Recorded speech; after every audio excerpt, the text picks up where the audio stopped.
This episode of Not Too Deep is brought to you by our good buddies at Squarespace. Turn your great idea into a reality with Squarespace. Squarespace makes it easier than ever to launch your passion project, whether you're looking to showcase your work or selling products of any kind. With beautiful templates and the ability to customize just about anything, you can easily make a beautiful website yourself. And if you do get stuck, Squarespace's 24/7 award-winning customer support is there to help. Head to squarespace.com/grace for your free trial. And when you're ready to launch, use the offer code GRACE, G-R-A-C-E, to save 10% off your first purchase of a website or domain.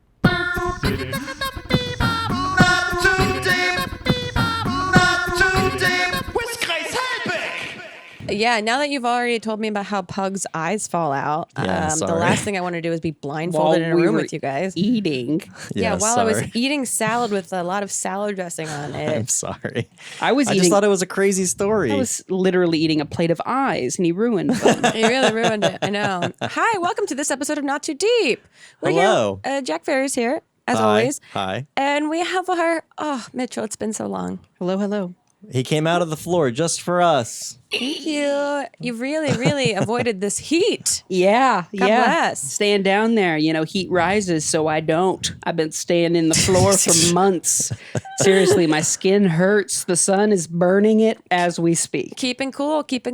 Yeah. How many tattoos have you added since I last saw you? I'm looking at your arms right now, and I feel like... Grace, how many tattoos do you want me to say? Oh, wait, let me try. Do you know in your mind? I don't know how many I have. You don't know how many you have? No. Okay, I was going to see if I could guess and get close. Do you have a guess? Do I have a guess? Have you ever counted? Does that mean you don't have that many? I'm not going to lie to you. Well, yeah, I mean, but I have a lot of... You have a lot of little things. You have a lot of little things that I can't tell if they're connected to other things. So are they considered individual tattoos versus... And that's where I'm at too with them. I look at myself in the mirror every day. I go, I don't know you. I don't know how many tattoos we have, whose face is that, and where'd that beard come from. Here's my question. What's the tattoo you regret the most? Oh, yeah. Do you have one? And the best way to start a podcast is by referencing visual things that people can't see at all. That does make a lot of sense. Yeah. So describe it in great detail. I'm probably going to go with the one on my forearm that's just the portrait of you, Jack. The one that as the Virgin Mary. Yeah, it's Jack as the Virgin Mary. I love that one. I look so beautiful. I just really regret the fact that it's facing me and not the world. Right. So that as I'm walking, it just looks like you're upside down as a Virgin Mary. Yeah. Right. It really creeps people out. Yeah. Well, you didn't have to have the dress falling open. That is weird. I wanted it to be realistic if you're that direction. That's you true, know what I mean? That's a good blowing. point. That's how it works. I just didn't know that you had to do it so anatomically correct. Yeah, and I added all the makeup on your face just because I wanted you to be pretty. Yeah, no, I appreciate that. Speaking Thank of you. makeup Yes. on faces. Yes. Sorry to take away from this beautiful conversation about a tattoo that doesn't exist. It's going to be lasered away soon. Shout out to our sponsor, Laser Away.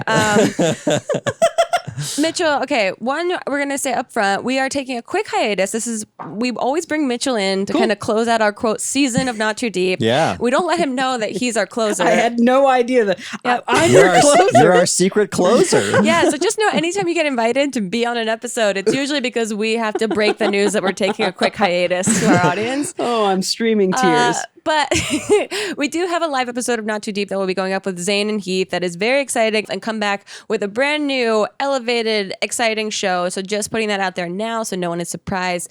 And we have totally evicted ourselves of any negative criticism. Yeah, it's kind of a non-hiatus in that there won't be a regular episode next week. There will be the live episode with Zane and Heath that we're sort of releasing as like a bonus episode.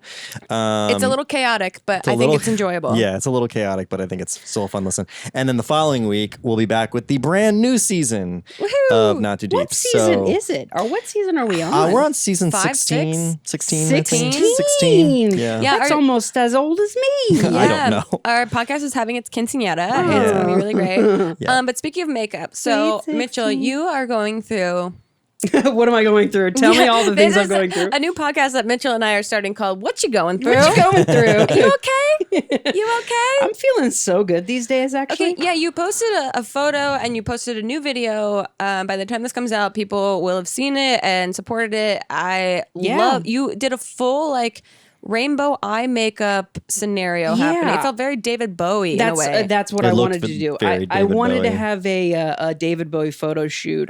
So yeah, I'm kind of relaunching Live, Love, Live this coming year. Just what's Which happening. is when did you first launch this? Like, what is the start date of this? Oh, geez, like 10, 11 years ago. Really? Okay, It's yeah, been a it's while. double digits. Yeah, Yeah. I mean it's a child. It's a small person. It's a preteen. Yeah. Yeah, and I just I got done working with Newform for a while, and now I'm just like hanging out, and I've learned all these new tricks of the trade, and I want to take it back to YouTube. And Oh, interesting. Like, you mean like tech tricks? I'm more like interviewee kind of styles. Like I want to Cool. collab now. I actually feel like I'm not as hermited as I used to be before. I'm a little bit more of an open opener. Yeah. I'm an open Well, opener. you're You're I'm a closer and an opener. I'm a can opener. Yeah, you're open to being open. Yeah, and I just feel like it's a nice time to. I feel like it's a good time right now to just jump on and do some weird stuff on YouTube, because I feel like every time I go on, it's just the same fucking shit, and it's I'm like with you. I love watching people let their dogs walk them. Don't get me wrong. I love it, but I only do it so many times. I can only watch it so many times without realizing that I'm avoiding my own Yeah. like sadness about content creation by deflecting to videos that don't really, help me in any way. Unless it's Jenna Marbles, then you do whatever you want, because I love your channel, so you just keep When doing she you. turned herself into that chair, I was so mad that I didn't think to do something like that. Halfway through that video, I switched it over to my television so I could make popcorn and enjoy it in its full essence. I swear to God. You're like, this is pure. I need to fully immerse myself in this. I wasn't drunk, wasn't high, nothing, just having a good time. And when I realized how seriously dedicated she was, I was like, oh, this is going somewhere. I know, that's and like- I'm invested. I think that's why I love Jenna, because and I've said this so many times, she's one of the few people on YouTube that has taken, quote, a viral success and like Silly Putty, stretched it out over like a 10-year career, which is impossible to do. And it's because she is fully dedicated to the stupidity, to the idiocracy, to whatever it is that she's presenting that might seem insignificant. She's so fully dedicated to It's just it. genuine fun looking too. She It's looks just- so happy while she's doing it. She and Julian are just really responsible for their own laughter, and I admire that so much. I think it's fucking hilarious. Oh, it's great. And all these people try to like get cameramen and do these like crazy vlogs and these weird like clickbaity things. And like she's just like, I'm going to put 200 fake nails on one nail and see what happens. And I'm like, there's something so pure about this and so reminiscent of like the Pure? exact viral thing that made your first like making myself hot video popular. Pure is exactly the word I would use. Yeah. Anytime there's a new video, I'm always just like, there's not going to be a lot of good editing, but I'm going to laugh my ass off for 20 And minutes. that's not what I'm there for. I'm not there for the Yeah. editing. Yeah, exactly. I'm there for an adult woman. There was even a time where she talks about, she's like, I'm gonna have Julian edit it a little less blue so that I don't, so I match the chair better. And I'm just like, that's such an insane reason to go about editing something just so that you camouflage with the chair better. It's a 30-year-old Not woman. so that it looks better as a video. There's a 30-year-old woman, and I'm like, if I woke up every morning with that as my like work goal, Yeah. I think I'd be so much happier. She's not there to make friends. She's not there No. to She's please there the general public. She's there to Hide please in plain herself. sight. She's there to win the internet. She's here in this room right now. She's painted someone. I'm sitting on her right now. I didn't even know. But no, you're having like a new Mitchell Renaissance, it feels like. yeah, just kind of a renaissance, if you will. Yeah, I feel like it's been a minute, and I was going around doing like the basic normal job searching kind of stuff, and I Yeah. just realized I kept finding myself turning back to the internet and wanting to take control again, like I used to back when I was a young whippy snappy. But that's like the main point of it, is like taking control of like your own content. Because I Yeah. think a lot of times, and we talk about this a lot, I'm definitely in a burnout phase of YouTube stuff where I'm like trying to figure out what makes me happy versus what makes I feel like an audience everybody's kind happy. of doing that right now. Yeah, I do too. A lot of conversations that I've had with friends and fellow content creators, we're all just sort of politely avoiding the facts when we talk to each other about like, God, what the fuck are we doing? Yeah, I feel like I'll be the guy. We're all just looking at each other without saying it, but with our eyes, we're going, what the fuck's going on online? Like, what the fuck is going on online? Remember when this used to just be constantly fun? Like, what the fuck? Where did everybody go? Yeah. Yeah, so it's just, I don't know. I'm just trying to have a little bit more fun with it, have just a little bit of new nostalgia. I think you're best when you're silly.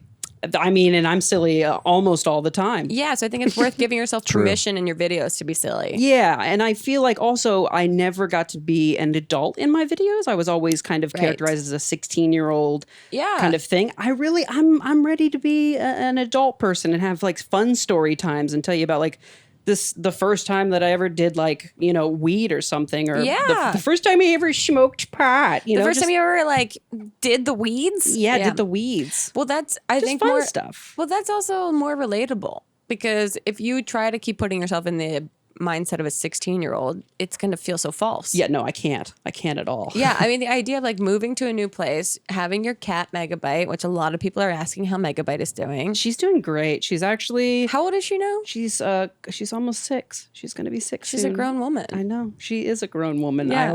I actually lately have been being like, you're a grown-up turtle now. Like, you're just a big old... And I know what you're thinking at home, why do I call my cat a turtle? I don't know. I have no idea. You're allowed to. It's stuck. And I'm just like, you're just a little old turtle now, lady. You're a turtle lady. And she's doing great. She's been doing a lot of cat yoga. And recently she's discovered that... I've discovered that with her age now, catnip is something that affects her. And it is. It's her weed. But see, it never used to mess with her when she was younger. Yeah, they have to kind of grow into it. It was weird. It's weird. wait, does it? But this is the year. This is the year I bought She one. likes it now. Does it calm her, or does she like? Oh no, it does the opposite. She gets stoned. I'm like, you know, Requiem for a Dream, that scene where the eye goes big. You know what I'm talking about? It's like both of her eyes do that. All of her claws come out for no reason. She's not clawing on anything. Do you see this huge scratch? I'm pointing at something again you can't see. Yeah. That was when I handed her catnip for the first time. Oh, so you're raising an addict now. Yeah, she's a full-on addict. That's job. honestly, I'm just trying to bring it to everybody's attention that if you see her, just please don't supply it. Please don't like give her any. She's probably she's out there like on the freeway with like a sign and stuff. Yeah. She's just gonna use it for catnip. She's gonna despite what it says. She's gonna say it's for like kibble, but it's not. It's for nip. It's for the nip. Wow. She's got a nip. So she's of the not. nip. She's not a veteran then. I love being on this podcast so much. Yeah, welcome to our last episode of the season where our brains are broken. They really are. Fine. What have you? I always love to hear what like. I'm sorry. Agreed. Pregnant pause. No, I always like to hear, and we talked a little bit about this before we started recording, what you're like watching, what you're absorbing, like what has titillated your creative fancy lately. Ooh, okay. I mean, I'm gonna be that person, but you just had him leave. Oh yeah, we had Bo Burnham minutes ago. Yeah, Mitchell observed our Bo Burnham episode. Yeah, I heard that he was gonna be. And you on can hear in the before. background of that episode, if you go back and listen to it, there's some squeaks from Mitchell giggling in the background a few times. So fucking funny. Well, he's just also like good. Like he's just good at what he does. Yeah, I mean, but he's so talented. It drives me crazy. Yeah, we He's all so got good at everything. We got very mad when he left because he was just like he's the person we all wish we were. Pretty much. Yeah. yeah, I mean that, and I'd say like a lot of just like classic stuff. I've been watching a lot of old movies. I mean, that would be exactly what I do, the popcorn kid. But I'm still just like digesting. I was telling you about this where I'm just going back and like watching like The Burbs again and like old Tom Hanks and just like really dissecting this, like what made these movies so. Are some of your conclusions? Like, what do you think makes like Tom Hanks is universally loved? Yeah. What do you think that it? Why do you think that is? I feel like these early family movies, I mean, and it's one of the reasons why I liked doing popcorn so much, and I still do, is just like these early family movies, they were such a good way of like showcasing things for the first time. Like someone like talking to the camera. Oh, we can get away with it because it's, you don't know what to expect. Breaking rules. Yeah, like it wasn't a quote action film or a quote like Western. It's like, hey, it's Harry and the Hendersons. We don't know what the fuck's gonna happen. Yeah, you know what I mean? And I think that's just one of the things I really like about going back and watching this stuff.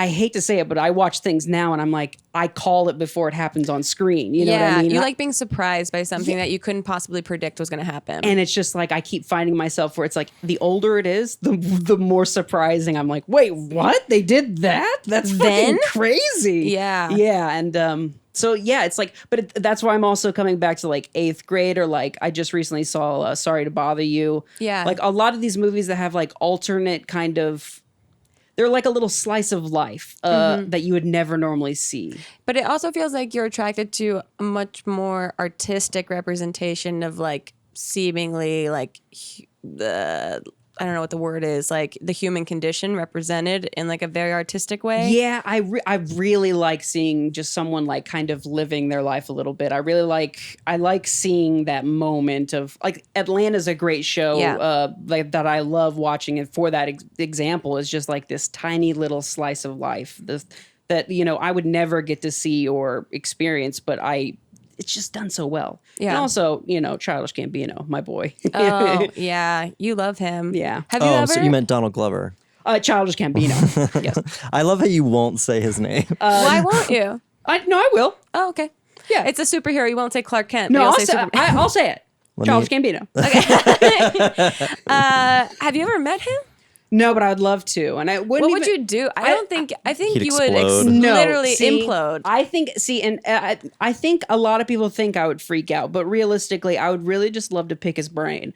I'd really just love to be like I would love to just be like, tell me all the things that you wanted to do back in the day when you were on like just YouTube, and tell me like how your mind has evolved since then. You know what I mean? Because that dude is just, every time he puts out something different, I'm like, oh, you're a whole different persona. Yeah. That's amazing. Yeah. And you're also just like the best at it all of a sudden. That's crazy. He's another Bo Burnham. God damn it. He's too talented. Yeah, welcome to our frustration episode with our These are the we're jealous These are the of. rants, okay? yeah, we're ranting on ourselves and No, our inability to affect people the way these beautiful people affect people. I love those kind of people. I love the fact that they're just wandering around, just randomly touching lives, and they don't even give a shit that they're doing it. But they do. They do, but they act like they don't. Right, but that's the question I like to get at. What makes you feel weird? What makes you feel insecure? What makes you concerned? What makes you nervous? What makes you feel all the feelings that we're ashamed to have? Yeah, I mean that's the thing we didn't talk about at all with Bo, because like we're just like Well, also, lauding Elsa him. was here, who is amazing in the film, and also like wise out. beyond her years. I geeked out too. I didn't know she was going to be here, Yeah, and that was like that was a cool agreed to like surprise. record with us last minute, and I was like, oh my god, I'm now. The tables have turned. I'm talking to a 32-year-old girl, and I'm 16, and I feel uncomfortable because I like her talent so much. She was so quick too. She was so quick. Her and Bo is like brother and sister. It's fucking creepy. They had a great rapport. So good. But You know- the reason I brought it up though is because I think it's, even though he is extremely impressive, and he is extremely impressive, you know, the reason he made this movie, which we didn't get to talk about too much on the show, was the reason he made the movie is because he had to quit stand-up. And the reason he had to quit stand-up is because he was having too many panic attacks on stage. That's interesting. And he realized... I didn't read that anywhere. Is that true? He talks about on Mark Maron's WTF podcast. Okay. And Jack. Oh, And he- but he quit YouTube to do stand-up. correct. And he quit stand-up. He doesn't stand up anymore. He hasn't done it since because he was having too many panic attacks on stage. Interesting. And so because of that, he's like, I got to figure out something else to do right now because I'm going crazy. And But he's done specials. He's apparently he doesn't do... He doesn't drop in anywhere. He and doesn't do live stand-up anymore. Is what Gotcha. he said, at least on Maron's podcast. Now, he may get back to that, but like apparently he's just been like trying to get his anxiety under control. And it was in his sort of exploration of anxiety that he realized, you know, he basically came to this movie as like a metaphor for how do I cope with anxiety? He's like, he saw, you know, 8th grade awkward girls as sort of kindred spirits. And so he was sort of trying to channel that, which I think is fucking beautiful. The fact that he took this thing that would be debilitating to a lot of people that and then say, okay, this sucks. I can't do this thing that I love doing, and then turning it into another different kind of awesome art. That is truly astounding. I also think, because I'm also a person that deals with anxiety, I think anxiety has become a very trendy thing to say that you have, especially on YouTube. It's definitely it's very common. Yeah, I remember years ago when people like Zoella, I think was she skyrocketed on YouTube because she had a very open video in which she talked about her having anxiety for the first time, and she was seen as this like beautiful creature that loves like makeup and like making herself pretty, and opened up in this very raw way about it. And then the numbers like went like crazy because turns out everyone experiences these feelings, and she was, quote, brave enough to say it online. And then from there, I have a push-pull like relationship with how you present your own personal experience with anxiety online, especially because people see numbers that happen when someone presents like a problem or presents their own, quote, anxieties. And so it feels a little inauthentic. And the reason I like the movie so much is that it, instead of him just like penning a essay on his own personal anxiety, he channeled it into something that felt very real, felt very like true to what those feelings are, rather than being like, here's my YouTube video that just says, I deal with anxiety, clickbait, whatever, not clickbait. And I think anxiety is very real, but I agree that I think a lot of people are sort of using it right now to be like, oh, this is something that a lot of people can relate to, so I'm going to make a video about it. And it's not necessarily always coming from the most authentic of places lately. So I understand that. But I don't know that it's like people are like, oh, I'm going to be anxious now because that's like the hot thing to talk about. Yeah. I mean, just to kind of bounce off of it, I mean, this is a very... You're in a bounce house. Go for it. I am in a bounce house. But one of the reasons why I even started, like I made the video that I made, is because of a conversation I had with you a few weeks ago where you were discussing how it's good to feel nervous every once in a while. So like that's a thing that I'm definitely dealing with a little bit right now. But like I know living in the feeling nervous. In that nervousness, but it's like a good nervousness. It's like it's excitement more than nervousness. And I think identifying, and I think I've talked about this before, like how it's physiologically the same. Well, yeah, once you anxiety and excitement are that's what I was trying to get at. Feeling, is like I feel the same way, but I know it's like, well, with one I have a smile, on the other I'm just like shit. One of them in your brain is presumably negative, and one is presumably positive. So if you reframe your brain to think like, oh, this is a good feeling. I care about this. We thing. talked about that. I think it was with ASAP Science. I think we talked about it. That's who I got that reframing from. Yeah, which I think about that constantly. I think it's a very simple, seemingly like Ever since you've said something to me about it where you were just like, don't be afraid to be in this like uncomfortable area, it's been like reeling with me actually. Good. So it's like, and that's one thing that I kept coming back on. What makes me feel uncomfortable? Well, it was when I would put it all on myself, when I would make the video and direct it and do everything myself, and all of a sudden there's no one else except for my name at the bottom. And it made me feel good, but in that good nervous. And so I was just like, shit, maybe that's what I should be doing right now. Because that actually that's a feeling. That's something, And man, that's weird. So ASAP Science. Thanks, ASAP Science, for bringing it here. And then bring it there. Well, there's also like, I think what we want to do, evolving like Not Too Deep moving forward, even though this started out as a podcast that was specifically and only for questions that were not too deep. Right. And we've talked about, and let us know in, any of the reviews on iTunes or wherever, we want to do some kind of like palate cleanser, more deep episodes here and there throughout our like future seasons. Sure. Which I think as we grow older are things I'm obviously more interested in, and I think the audience might be more interested in. So let us know, guys. Well, send us some topics. I mean, it's season 49. By now, you guys got to get a little deep. Actually, since we've been talking, we're now into season 50. And I can only talk about hot dogs replacing body parts for so long, you That's guys. true. I have a question for you about spaghetti. Do you shit your pants on it? I'm sorry, I fucked that all up. Yeah, we'll get to those. Don't worry. We're going to take a really quick break, and when we get back, we're going to continue this heavy, deep conversation. Ooh, no, we have a lot of rant topics, I just shit on a pile of spaghetti. Well, now let's hear from Squarespace. Oh, God. Not too deep. With Grace Helbig. Hey, Grace. What is it, Jack? Guess what? Are we sponsored by Squarespace? Yep. Oh, what a lucky guess. Yeah, you saw that one coming a mile away. See, Squarespace makes it easier than ever to launch your passion project, so you can turn your dream into a reality with Squarespace. Yeah, I mean, whether you're looking to start a new business, showcase your work, publish content, sell products, and more, Squarespace is the tool for you. And with beautiful templates created by world-class designers and the ability to customize just about anything with a few clicks, you can easily make a beautiful website yourself, and I know this for a fact because I make websites with Squarespace. How many you got now? I think 3 total, although it's hard to keep track. But Squarespace has a powerful e-commerce functionality, so you can sell anything online, and they have analytics that help you grow your site in real time. Everything is optimized for mobile right out of the box, and there's nothing to patch or upgrade ever. And also, buying domains is simple, and you'll get the help you need with their 24/7 award-winning customer support.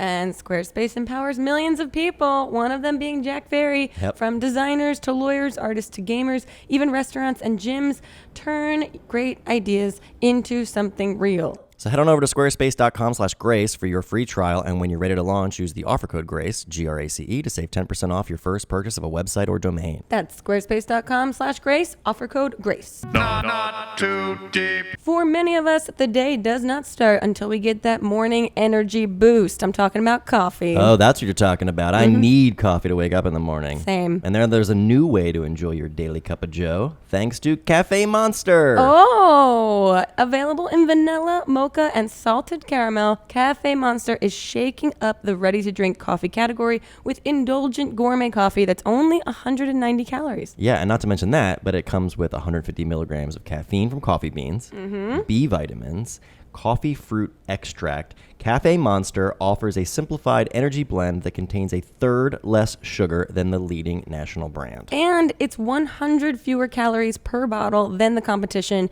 but you'd never know that by tasting it. Yeah, instead, you get all the same feel and flavor of your local coffee house. And you don't have to wait in line. My favorite thing about all that. Yeah, really. So you had this. I did. You're a fan. It's delicious. It's addictive. Yeah, it is really tasty. It's it tastes like candy, like liquid chocolate. Yeah, I have to be careful not to drink it too much because then I will be completely wired. Yeah, exactly. So Cafe Monster, chill it down, shake it up, and enjoy. And that's how I shat on spaghetti on a website called squarespace.com. Please. Oh, what? We need them. They're our friends. They're our buddies. So if you're just turning back, you've clearly already made your Squarespace website using offer code GRACE. Now, tell me your favorite story about how I pooped on a pile of spaghetti. All right. Well, so you got your bit out. Good job. I do feel better. That's what we're Like, here you know how for. sometimes they say, like, you just got to, like, bomb to, like, shake it out? Yeah. I did. Sure. I feel like I just did that. I'm proud of I you. had to do it with this voice, too. What if this whole third fucking act I talk like this? I don't will know. mute your microphone. Okay. Every question you ask me, I'm going to try to do it in a different voice. Oh, God. boy. Okay. So we have a bunch of like kind of questions and or rant topics is what I asked for from our Facebook and I Twitter am audience. fueled.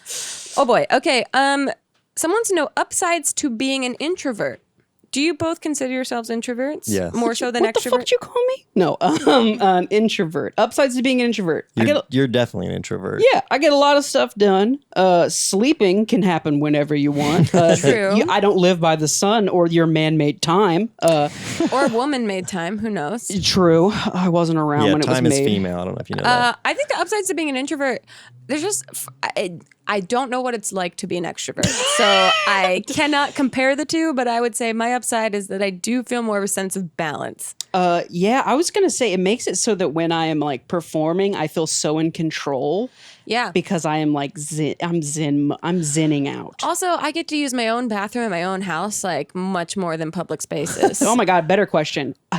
Using your own restroom versus everyone else's. I don't care if you tell me, hey, this is a toilet made of diamonds and you get to wipe with gold. I'm sorry. I want to go home and I want to use my toilet. I don't even know why anyone would want to use that toilet. Yeah, I don't want to wipe with gold. I don't want to sit on diamonds. What are you, Donald Trump?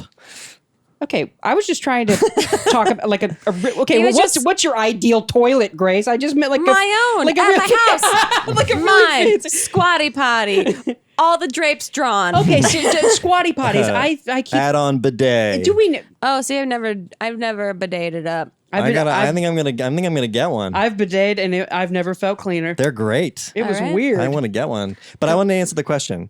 Upside to being a introvert. Jack is also raising his hand right now Yeah. to answer this question. I really, Yes. I love it. Teacher, calling me. Jack Fairy. You're not afraid to be alone, Yeah. which I think is an important thing because I think that is a big fear that a lot of people have. I also think that there is a huge message to be presented that being alone and loneliness are two different things. Agreed. And so a lot of people attribute being alone with feeling lonely. So Extroverts feel that way. I think. they think it's like a negative thing to be Yes. alone. Whereas like you can feel lonely, that's sadness, depression. Yeah, that's lonely is cut off. bad, but just because you're alone doesn't mean you're lonely. And I think that's one of the first things you sort of learn as an introvert is that you value your alone time. Plus And you so get to watch a lot more TV.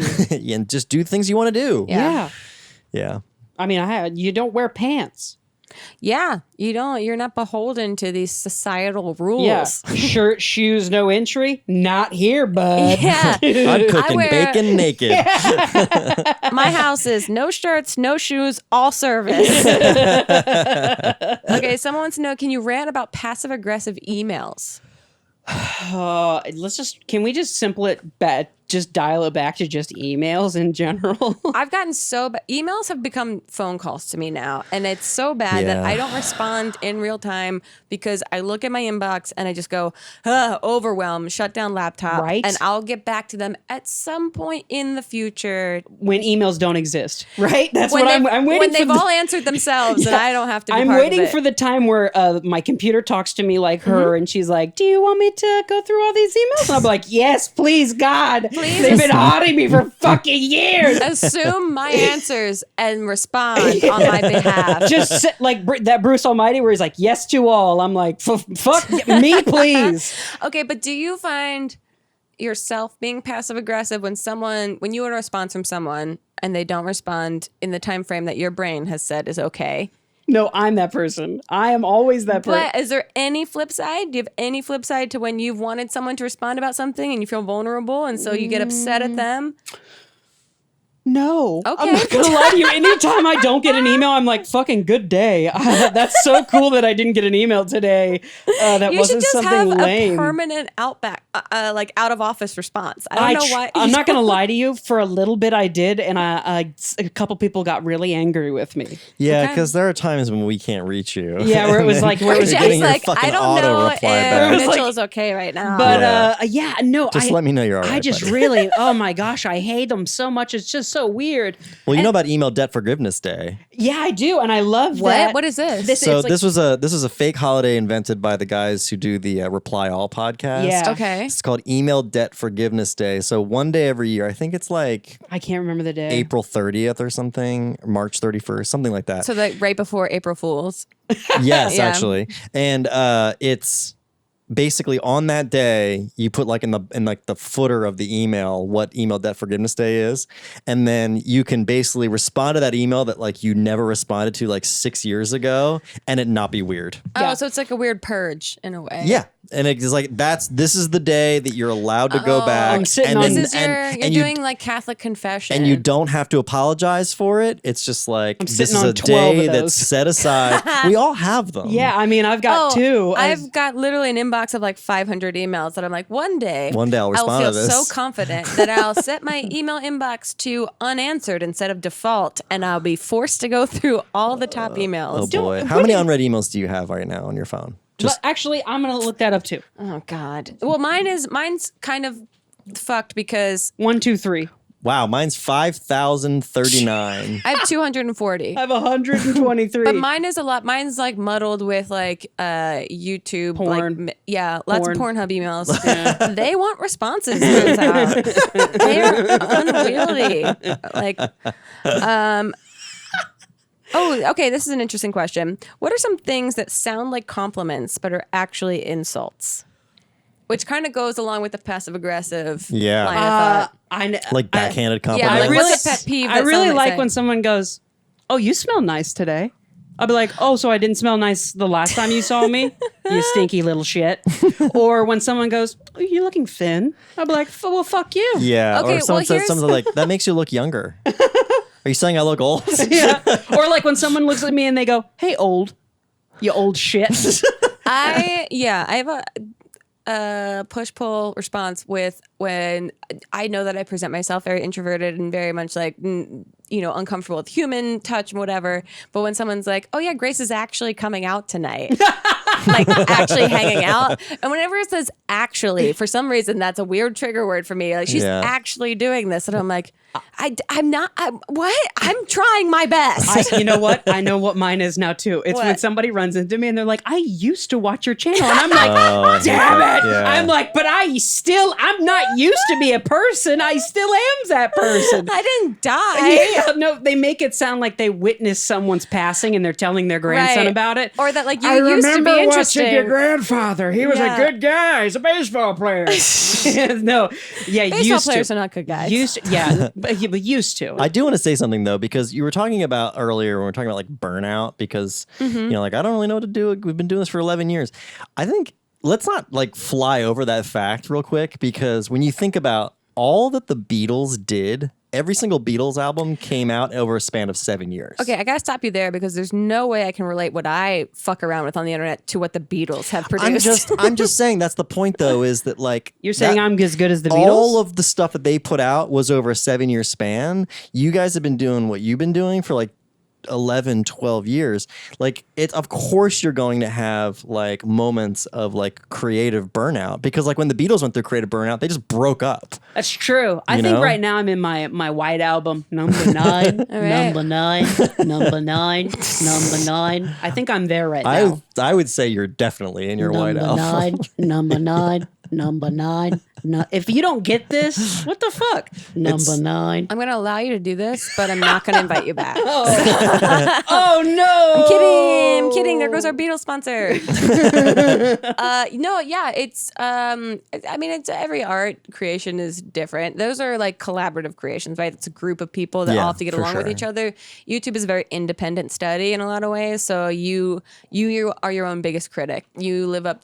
As harsh as the YouTube comments can be, the things that you say about yourself in your head can be a lot harsher when it comes to like making content. Yep. And so you don't have like, in a way, sometimes I'm envious of the people that collaborate in groups like that they have sounding boards, they have people that Right. have mutual responsibilities to create something that's not all on your shoulders. Like you were saying before, Mitchell, that like when you're proud of something at the end of the day, when it's all you and you're the only, name Just in the that- credits. Yeah, that one name. That's really great. But when you feel slightly a little off about something in your video and it's only on you, Yeah. then that's a little like, ugh. When it's also like being my own editor, it's like, so I've sat and played with it for a week. You Yeah. know what I mean? Like there's like, 40 hours in this thing that I've seen. But And there's also a burden though, I think, when you're with a group. Like, don't you think? I mean, don't you think that's why Smosh broke up? Was because it's just hard to create with other people for that No, long. I think they broke up because they grew. Like they. But that's what I mean. I think like at a certain point, you're like, But I think want to do my own but thing. Smosh as a you know? channel is still like the Smosh channel is still a entity group of still people. exists. Yeah, Yeah, mean, no, I'm not saying it isn't. I just think that it's. I think they, it's We're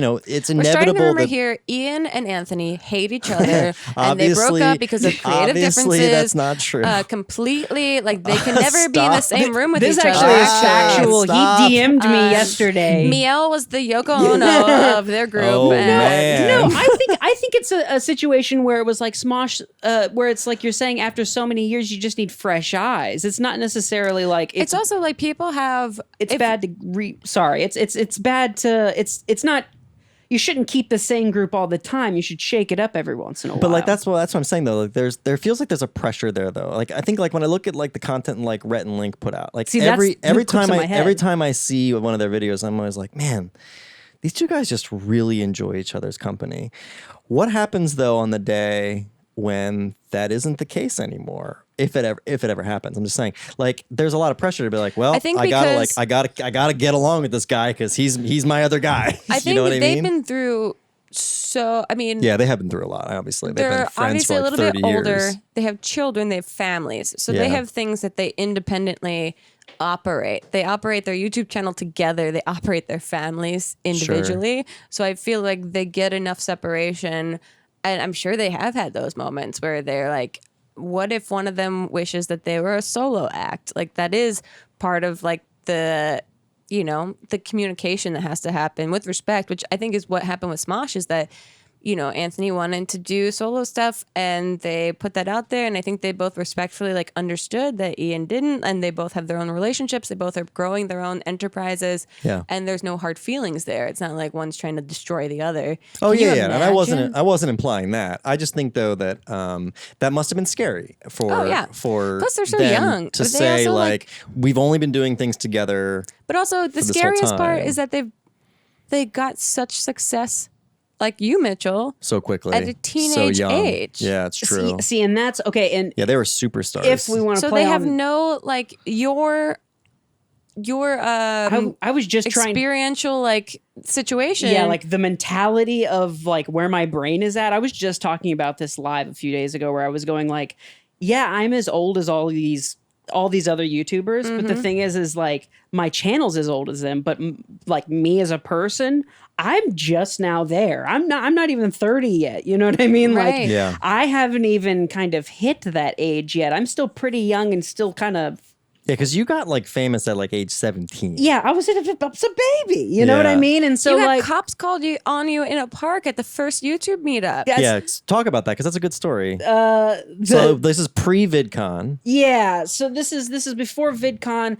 This was after 789. We called it the Full House Gathering. So 789 was a meetup in Central Park, right? Yeah, and that was the date 789. Right, and so that was like this very it was just a bunch of YouTubers who all messaged each other going, "We want to meet." it's a casual thing. You guys all put it out there, like we're all gonna hang out in Central Park. Yeah. On July, July 8th, 2009. right? Yeah. And then like people showed up. Yeah, that's the Tons day. of people That's the showed day that I up. met Rhett and Link. That's the day that I met wow. I mean Ray William Johnson. Ray William Johnson. I met like all kinds of people for the first time. That's the day that I say I became a YouTuber, is when because a bunch of people pulled me aside and were like, "Hey, this is a community and I don't think you know about it," because and I didn't know about it Because because you had no faces to names or screen names or numbers or anything. when I was very hermited. I was a lot like Olin Rogers Yeah. in terms of like, I'm doing my own thing. I'm like the weird art kid, and nobody has ever really been vibing on my video stuff. Yeah, people are watching it, but that's all online and that's all not real. And I'm kind of agoraphobic, so fuck that. yeah.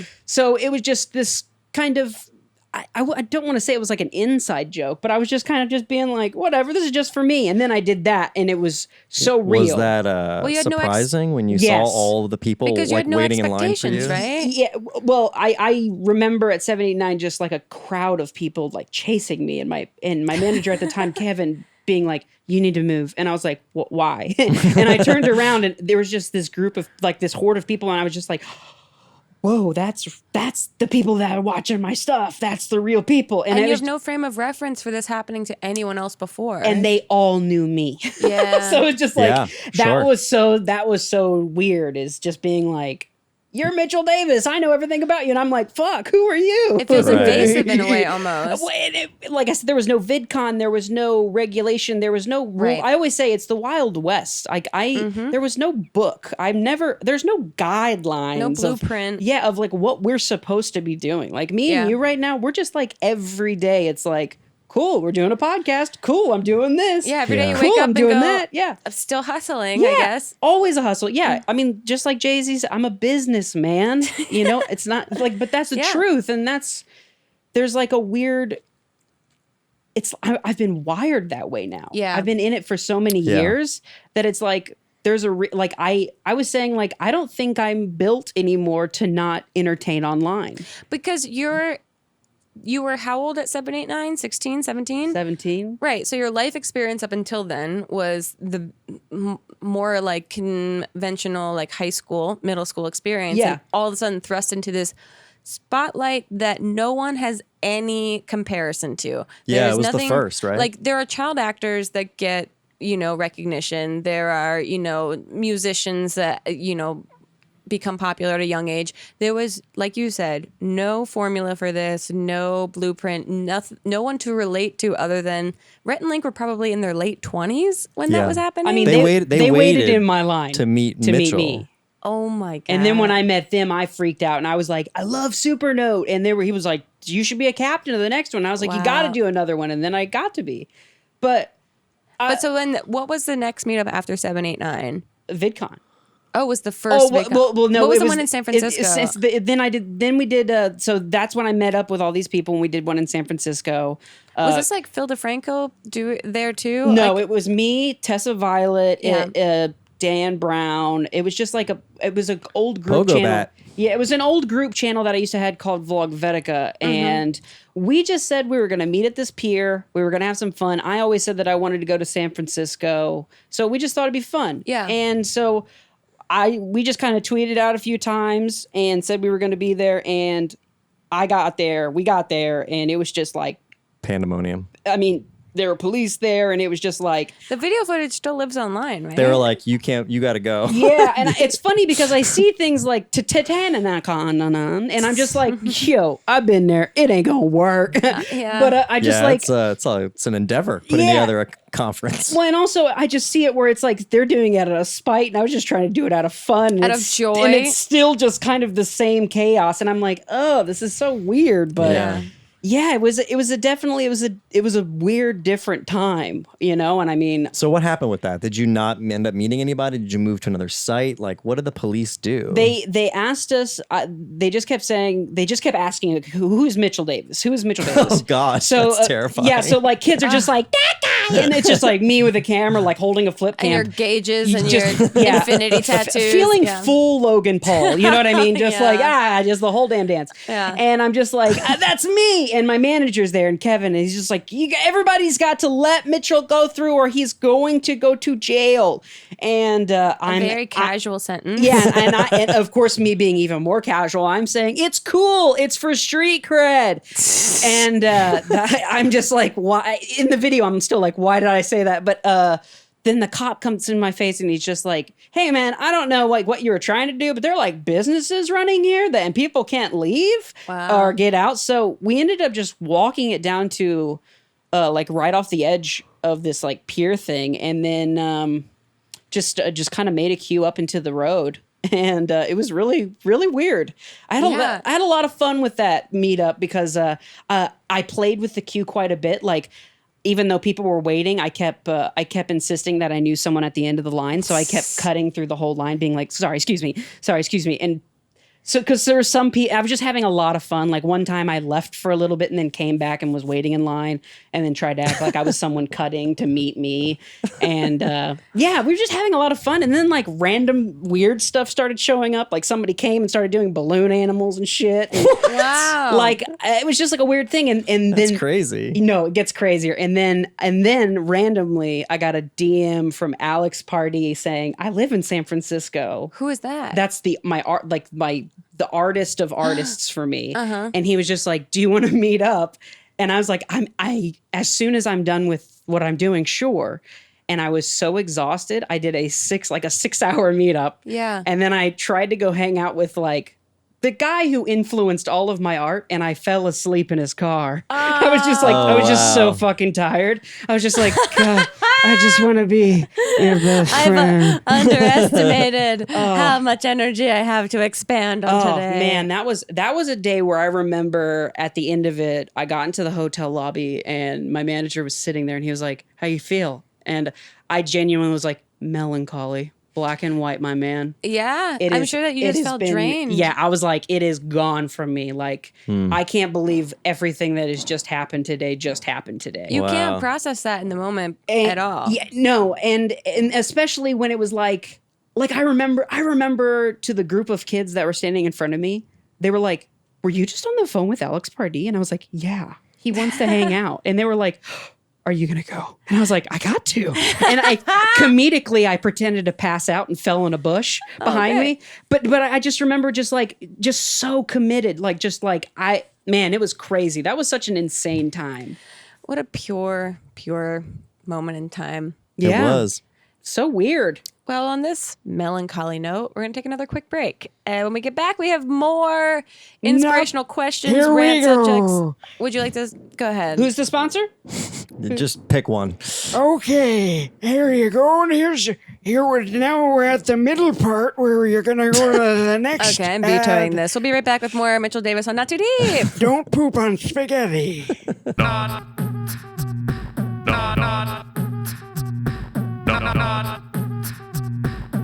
Not too deep. The FabFitFun Fall Box is here. Listen up. FabFitFun is a seasonable subscription box delivered 4 times a year with full-size fashion, beauty, home, fitness, and wellness products for just $49.99 a box. These are full-size products, no sample sizes of anything, and the fall box includes 2 Glam Glow bubble sheet masks, a beauty blender, a simply whimsical set of 2 tea towels, a Skin & Co. Roma Blue and Capri shower gel, and more. And I will tell you, they sent me a box, and I was so stoked. 1, I don't have to go out and buy the products myself. 2, I get to hear about new things that I wouldn't have found on my own. And 3, they're all full-size products. It's insane. So sign up for FabFitFun today to get your fall box. FabFitFun Fall Box is in limited supply, and these boxes always sell out. So use my code GRACE, G-R-A-C-E, to get $10 off your first box. Go to fabfitfun.com to sign up and start getting the box for a well-lived life. Use promo code GRACE to get $10 off your first box. That's over $200 for only $39.99. Go to fabfitfun.com, use code GRACE, and get $10 off your first FabFitFun box. Not too deep. Would you trade your comfort zone for a life of impact and adventure? Even if you're feeling scared, it's time to take the challenge. Imperfect Courage is a new book by entrepreneur and CEO of Noonday Collection, Jessica Honegger. It shares real-life inspiration and advice that will guide you to recognize your own worth, embrace vulnerability, connect with community, and find the courage to achieve your biggest dreams and fullest potential. Brené Brown calls Imperfect Courage an invitation and a challenge to bravely show up for ourselves, for the people we love, and for the strangers that we will one day call family. If you've been wanting and waiting to do something new, this is your first step. Imperfect Courage by Jessica Honegger is out now. And we're rolling. Welcome back to another edition of Not Too Deep with Grace Helbig. I'm your host, Grace Helbig. Right now we've got Mitchell Davis and Jack Ferry. How are you two doing today? Great. Thank you, Fun for Louie, for introducing us right now. Really appreciate it. I thought you sounded like you're from New Zealand with that accent. Oh, yeah, Natalie Tran's in the building. Yay! No, she's Australian. Oh, God, I love her so much. Okay. Well, we're talking about... What are we talking about? Well, your origin story in a lot of ways, which I don't think... I mean, how many episodes have you been on this podcast now? I think it's like 15, 16, 17. 70. And I think maybe we've touched a little bit 110. on like origin story stuff, but it's really interesting to hear like the full story, the full like... Yeah, I haven't dived into it in my own mind in a minute, actually. It's pretty strange. Have you talked about it online? Like, have you talked about it in depth in videos at all? I really thought you were going to say with your doctor. Have you talked about it with a clinical psychologist? I don't ever medicate. I'm just suggesting. I'm not like... I talk about it live. When I go live, like live streaming and stuff, but I don't think I've ever really made a video. I mean, I never really thought I needed to make a video because I was in the Please Subscribe documentary where I kind of get to talk about like my OCD and all this kind of weird stuff. But I feel like that there's a brand new audience in YouTube, right? So that's true. YouTube has existed for over a decade, and so it's constantly ushering in, a different age group of people, obviously. And so I forget about Please Subscribe all the time.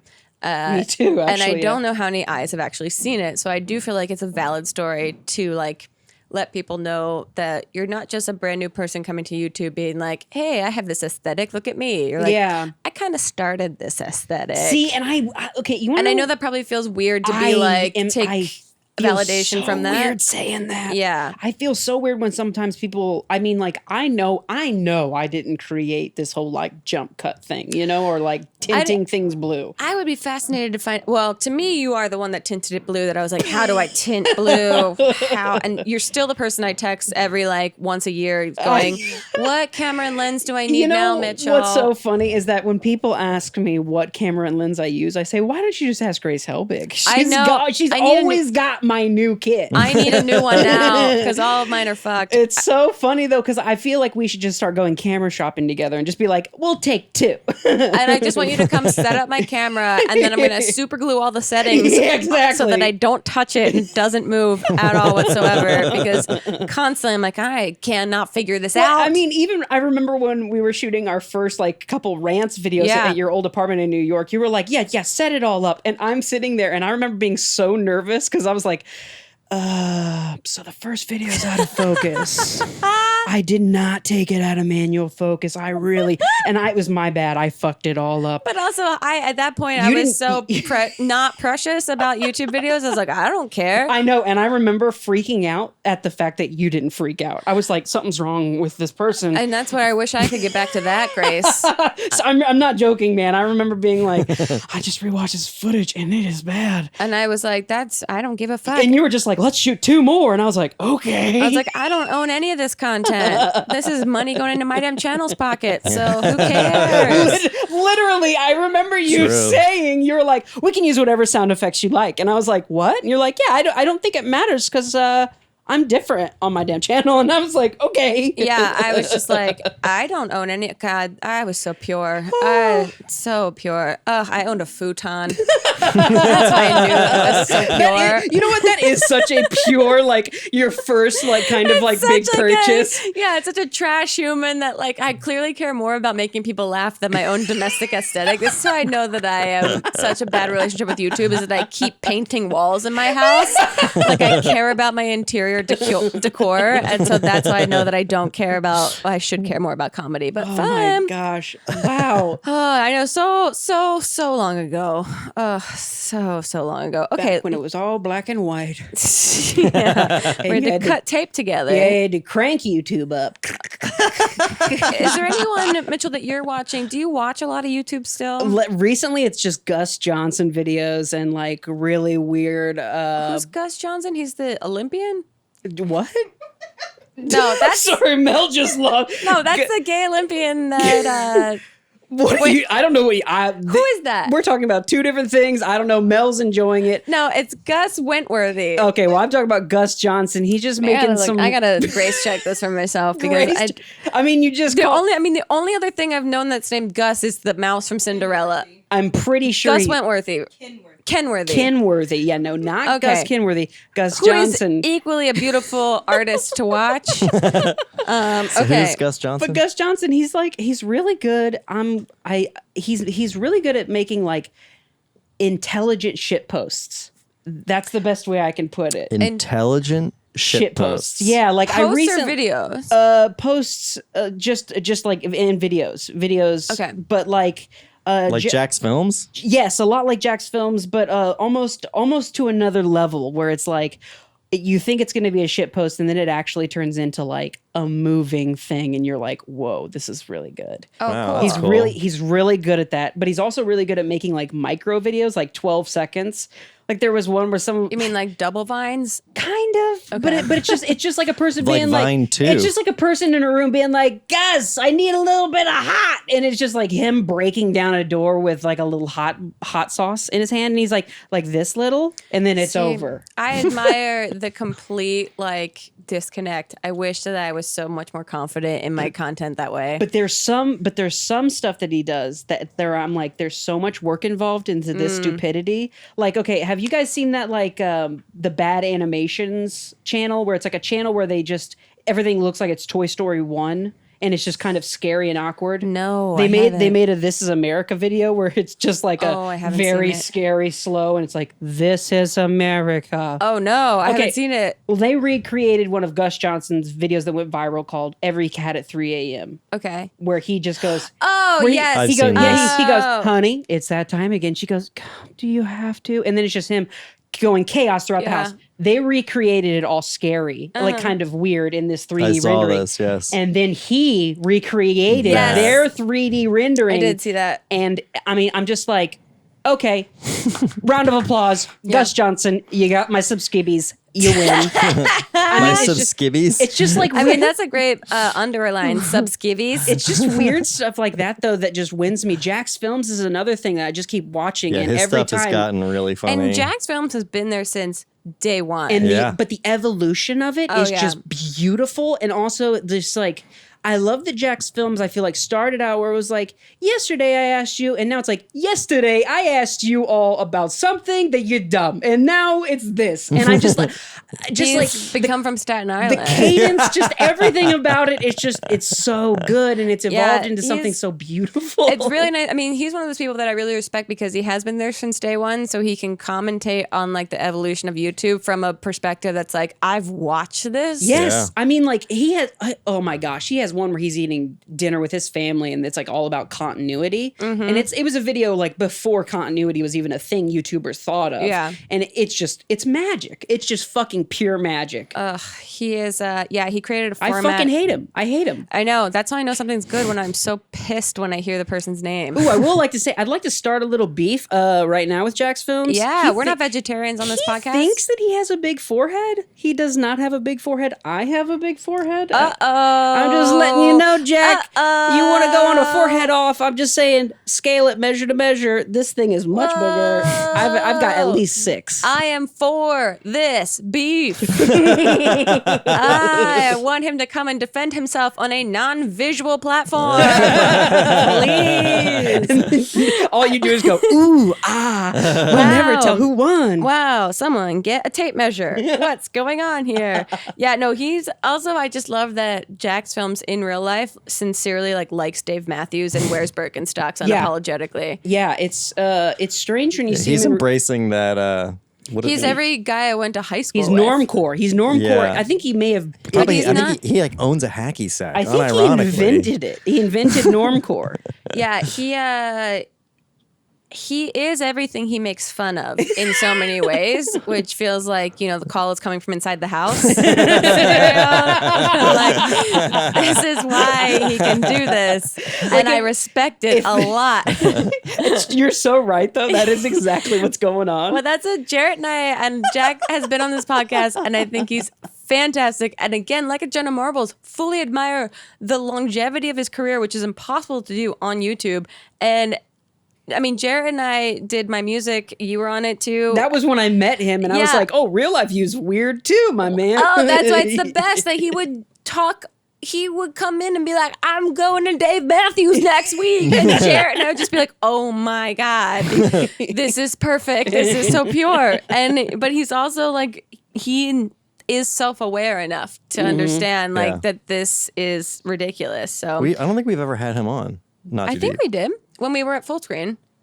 I could have sworn that we've had him on. No, I don't think so. No, we should have him on. Then Jack's Films, I deeply apologize. Please bring your Birkenstocks, and I would Dude, love... fuck that. Come on, popcorn. What's up? No. This is not a podcast where you get to promote your other podcasts. We just get to use you to end our season of our podcast. Yeah, don't you know how this works? Stop this. Stop it. Oh, that's funny. Oh, here's someone that's interesting that, I mean... Everybody else, you are not interesting. You just heard it here first. So this fits in with everything we're talking about. Shane Dawson and his kind of evolution, I think, is fascinating and very cool and interesting. And I think he's kind of pivoting YouTube into this Conspiracy theory. but also this new way of documenting and covering things that is, I think, a little bit more authentic than just straight vlogs that feel heavily edited, feel like things are being left out. I don't know. Are you talking about his TanaCon expose? Yeah, and his Jeffree Star thing started today, and obviously this episode will come out way later than that. And his thing about Graveyard Girl and all of these sort of it is the era that we're all feeling weirdly burnout, and our relationships with our personal channels are all kind of all over the place. And he's exploring those. He is Barbara Waltersing a lot of people, and I find that interesting. Yeah, I think it's interesting. I'm very, very interested to see it pan out and see how it keeps going. Just because this first one was crazy good. I mean, everybody was talking about this like first, like you're saying, this big expose on TanaCon. Like, I think he could have gone a little harsher I on her. thought it was a little overcooked, to See, be totally honest. I'm not gonna lie. I mean, it felt a little sanctimonious.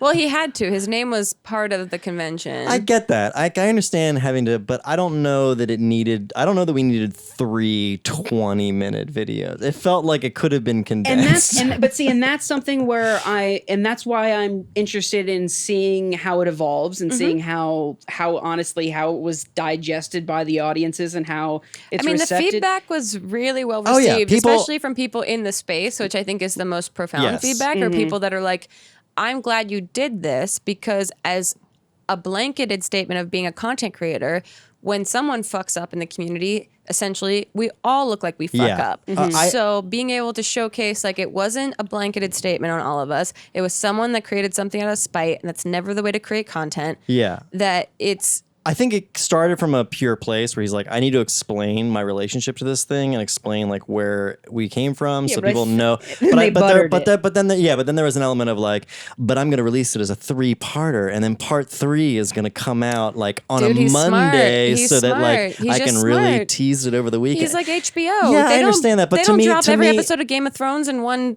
like. Don't get me thing. wrong. Don't get me wrong. It's well made, but at the same time, I also felt like, you could have just made a video. You didn't have to get all TMZ about it. And that's the part where I'm sort of like, this feels a little overdone. I'm just interested to see how it pans out if this becomes like a somewhat of a genre that he begins doing. Like if this becomes something of like, I'm gonna now start doing these, like you're saying, like expose segments or things, Or these rehabilitating segments for people that are lost in whatever their content is. Yeah, I mean, I think as long as it comes from a positive perspective, though, because I think there's a lot of channels. I think it comes not right from now where don't- it's just like people But he- indulging in the drama of YouTube. Of course, and this is I don't think that I he's. don't like. I don't think he's doing that either. I- I agree. I don't think he's doing that I either. agree with you. I think it's coming from a more genuine, curious point of Yes. view rather than a positive or negative point of view. Yes. I think it's someone that obviously, like you, Mitchell, his entire like teenage into like transitional phase, like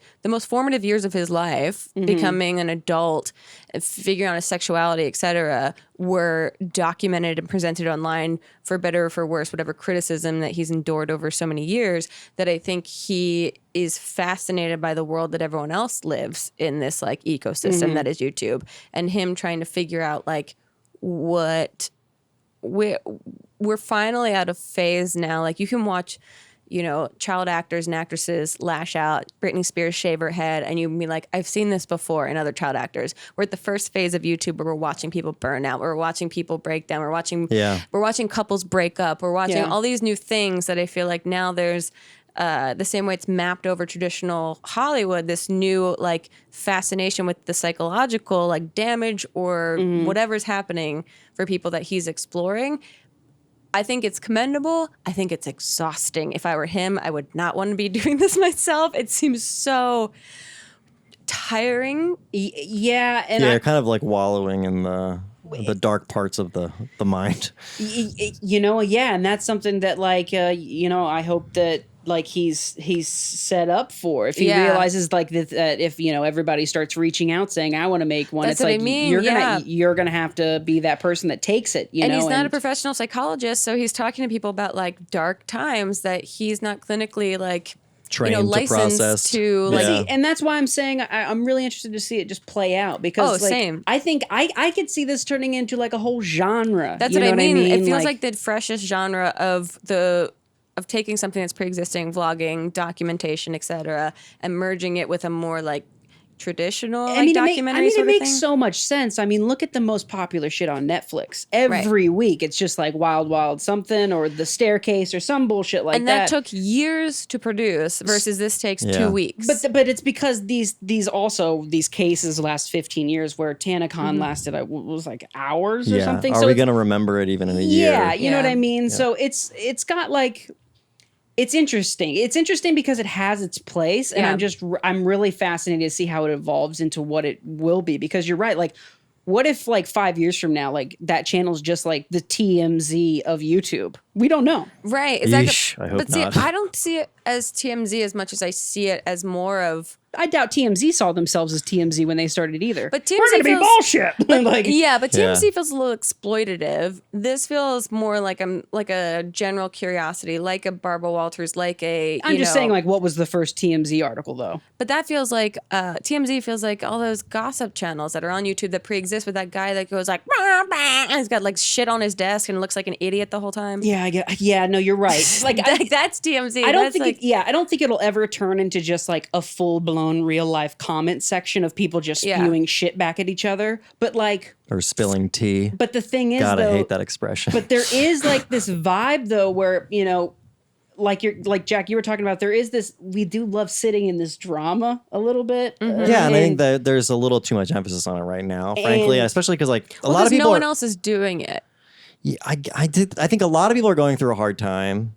And I think there's a lot of like conversations about the hard times people are going through, which do feel exploitive. I just wanna I'm not saying Shane is one of those people because I don't think that he is. I just want to But say, I hope though that this trend doesn't continue because frankly I find it kind of gross. And I think people do need an opportunity to like reinvent themselves and like cop to mistakes and things like that. I mean, I know like Logan Paul right now is going on his like apology tour, which I think But obviously see, I would be fascinated if Shane sat down with Logan Paul. I would watch that conversation big time. I probably would too, but I think we can all kind of agree that like no one is really beyond redemption, at least in the YouTube sphere, even though he's done some like fucked up things. Like he can come back from it. I think he's doing it wrong and he's trying to come back too quickly. There's a false sense of sincerity. There's no and actual growth. It does feel a little bit, but even with him, even so, it's sort of like, yeah, but you know, at the same time, it's like, do we really need to kick the guy while he's down? Because he's definitely down. So it's just sort of like, whatever. But he's definitely down, but then he's betting $1 million on his own boxing match. Yeah, that So I there's don't a understand. Oh my God, that yeah. I don't get. There's a complete disillusion of sincerity that bothers me to my core Yeah, about this person. That's true.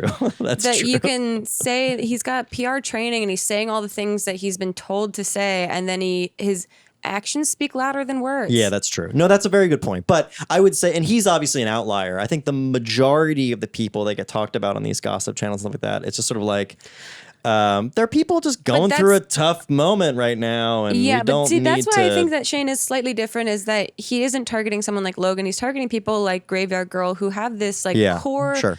goodness and this core. Just they're stuck and they don't have an outlet. They don't have someone. They're isolated. And they don't have someone that's been through what they've gone through. Sure. For better or for worse, to be able to voice, because it feels a little like you're a spoiled brat if you seemingly on paper have everything but you're not happy. And so who can she possibly like talk to about that? And it feels like he's starting to try to provide this like safe environment to be able to express your human feelings without feeling judged. yeah, I think it's definitely opening this like kind of this conversation that again unspoken all OG YouTubers, just creators these days. We're looking at each other being like, it's fucking bad out here. You know, it's every time I pretty see strange. someone, you know, which Yeah, is the I once know. a year like annual passing by high at VidCon or whatever, there's a new sadness behind everyone's eyes rather than this encouraged excitement that used to be at VidCon. I found that a lot of the creators that are doing really well, there's a pressure. There's an anxious like uneasiness that I've never seen before, where they're like, "Yep, doing great now, got the views, just gotta keep them going, just gotta upward, onwards and upwards, always going onwards." And I was just sort of like, there's like a There's no sense of like doing it for themselves. There's an insecurity there that I think, because I think they see what's happening to everybody else. Yeah, They're like, and they stop the to do flavor it. of the moment right now. I hope that lasts. And then they're not doing it for themselves anymore. They're doing it. Yeah. They become a puppet to their audience, and there's no long satisfaction in that. Yeah. There's no like actual fulfillment in that. And I think a lot of the things that drew your audience to you in the first place is your authenticity. And the moment you lose that because you're trying to give them what you think that they want, they can kind of feel it. Well, and this, Oh, yeah. I mean, and going back to the very beginning of what we talked about, you know, like there is no rule book for this. So Right. it's just like there are these young people who are just like, I don't know, like they don't know any better. They're just like, this Yeah. is what I should do, I guess this is right. I've watched Yeah. this person do it, so I'm just going to copy this Exactly.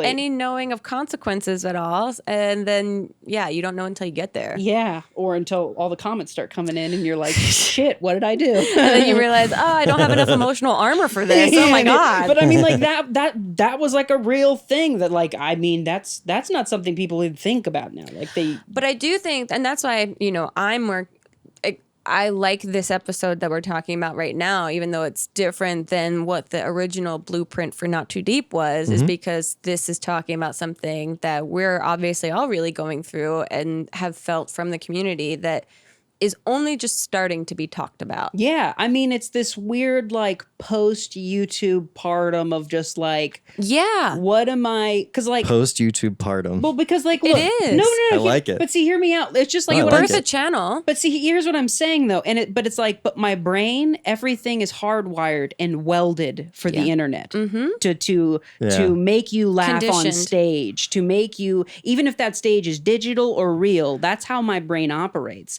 And so when I go out and I think like, okay, I'm gonna just go get a Joe Schmo, whatever. You're on. I'm on, and I shouldn't be there, and it's Yeah. just like, it's like you're putting a puppet in a real action movie, and it doesn't make any sense. And that's how Yeah. I feel Yeah. in life sometimes, where I'm I think just like, a lot of creators feel that way, because I remember hearing in the beginning that, like, not to cut you off, but that people are like, how similar are you to your online persona? And a lot of my friends, et cetera, you included, we are ourselves in real life. Like when we stop recording this episode, we still communicate like this. Yeah. But there is an essence that's elevated. Yeah. And then you start to lose like the acknowledgement of the evolve, like the like evolve, like, or the whatever, putting yourself on. yeah, I as think much. it's just that energy of just like, we all have that spotlight moment, when, I mean, you feel it when you're very young and it's your first time giving a speech in class. That's the same feeling. attention. Yeah, and it's that, but it's just like when you get older, and especially with YouTube has taught me how to hone it in really, really well to a way where I'm doing it alone in my room. Yeah. And that's fucking bizarre, because if I tried to explain that to anyone else in any generation before me, they'd be like, so you're getting laughs by yourself. Cool. Yeah. What does that mean? So you do What's the you- significance of this? Yeah, it sounds to me like you do nothing, my man. And I mean, like, even describing it to my grandmother the first time was so difficult, to be Yeah. like, no, I'm in there and I'm being loud, but I'm being loud because my audience is, they want me to be loud. Yeah. Yeah. And that was like a weird thing to get over. And like, that's something that is still like hardwired in my head. Yeah, especially because YouTube was obviously a hobby and obviously an outlet, and then it became a job. Yeah. And then the balance of it being a hobby versus job or an outlet versus job, like, confuses all of your hardwiring. Yeah, especially when your boss is an asshole like Google. No, your boss is your audience. Yeah, your boss is your audience. Your boss are the people that are leaving you negative true. comments. Oh, gosh, that you that's have to so be like, true. oh my God, I'm not performing well enough for my boss. How am I going to get a raise? Like, it's fun. Donate to my Patreon, everybody. Thank God we're taking a week off so we can all go process this. I mean, but but I think it's good to have these and to start opening these conversations, because I feel like even when I go to VidCons, the last few VidCons, like you're saying, you can see it on people's faces where it's like, There's a mutual understanding. yeah, where it's like we both know, where it's like, feeling the hustle. Yeah, cool. It's out here, isn't it? We're all worn down. Yeah, and it's like even the people who are like shining bright, it's like as soon as the spotlight turns off of them, they just shut the fuck down. They're like, I'm so tired. Oh my God. Yeah. I can't believe I just yodeled for 20 minutes, said Yodel Kid. I mean, I don't know. I don't fucking know. I'm just kidding. But you know what I mean? Like, Yeah. it's just this like constant, just like, But then there's also a personal choice with every content creator of, do you exploit the honesty that you have in these feelings? Do Ugh. I make a video where I talk about being burnout in a very real, honest, raw way? Or do I preserve it and keep something for myself and allow myself behind closed doors to have these conversations with like friends and loved ones and not and feel like I'm exploiting my real feelings? see, but this is where So I'm, where do you land on that? I don't know. That's where I'm at now. Where That's it's a you're lot asking of that question. Yeah, that's where I feel like this is a brand new era where I watch people's videos that feel raw and authentic, that I feel are genuinely communicating feelings that are difficult to do and not for views or anything like that. So I gain a lot of, encouragement watching those.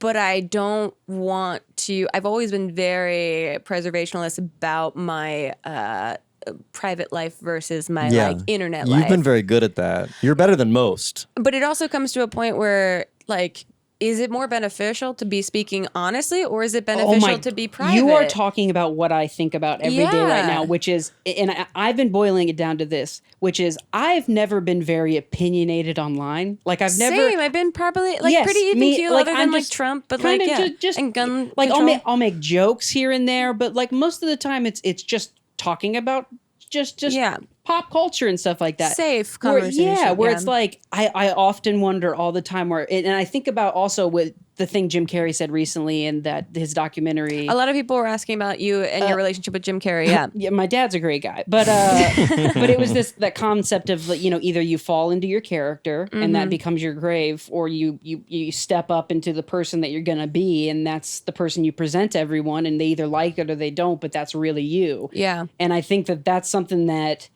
YouTube makes you weirdly do. Yeah. Where from an early age, it made me realize okay, either you're going to be the weirdo Mitchell that you want to be, or you can be a pretty nice, I'm me and subscribe now. I could have. You're your own gatekeeper of your own feelings to everyone. And when you had all the, when YouTube gave you all of that so early on, I made a decision. And I don't know if I made the right one, but I made one very early on. Yeah.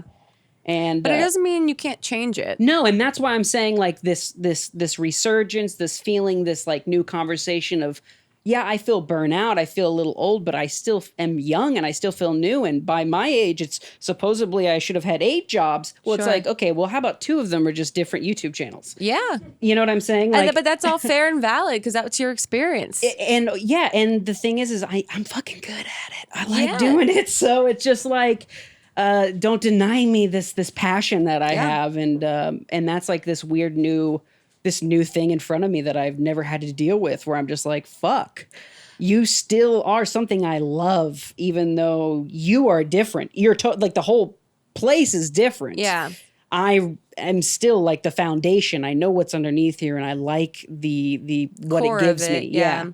I don't know. No, but that's good. And that's why I'm really glad that you've been here today to start these conversations, because I think this is the new evolution of a lot of people's content, especially where I want to take Not Too Deep, et cetera. Yeah.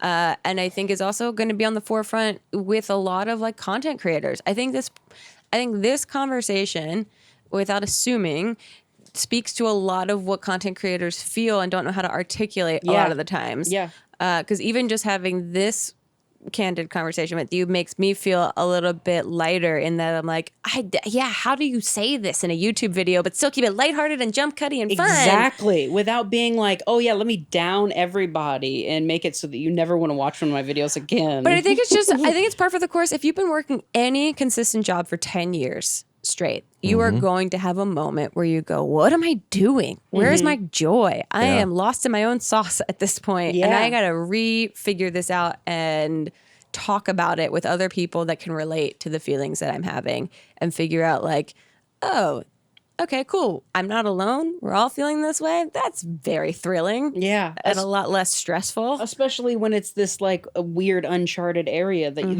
there's Still no blueprint for the burnout. I know, that's what I'm saying. There's still no book where it's the burnout for dummies. You know, what's after YouTube? It's people the answer is Twitter. I don't know. Do I open a bed and breakfast? I don't know what to do with my life. Do I just start going around giving speeches on how to be a YouTuber, Wolves of Wall Street shit or something? I don't know. I think about it all the time though, because me too. Because it's just it's they. What are you built for? Yeah, exactly. And I'm YouTube.